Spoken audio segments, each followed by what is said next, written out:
جدید ادب کی سرحدیں جلد دوئم مضمون نمبر 26 جس کا عنوان ہے ساختیات اور شاعری سماعت فرمائیے۔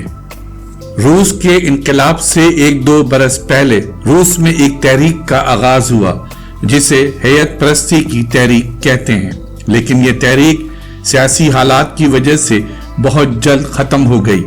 لیکن ساختیات میں یورپ میں عام طور سے دلچسپی بڑھ جانے کی وجہ سے روس کی حیت پسندی کی تحریک میں بھی دلچسپی بڑھ گئی۔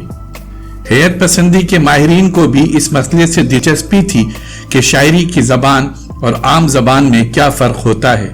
ماسکولینسٹک سرکل 1915 عیسوی میں قائم ہوا اور اپوجیز یعنی انجمن برائے مطالعہ شعری پیٹرگراڈ میں 1916 میں قائم ہوا۔ ان اداروں کے ماہرین بھی عام بول چال اور شعری زبان کے فرق کو سمجھنا چاہتے تھے۔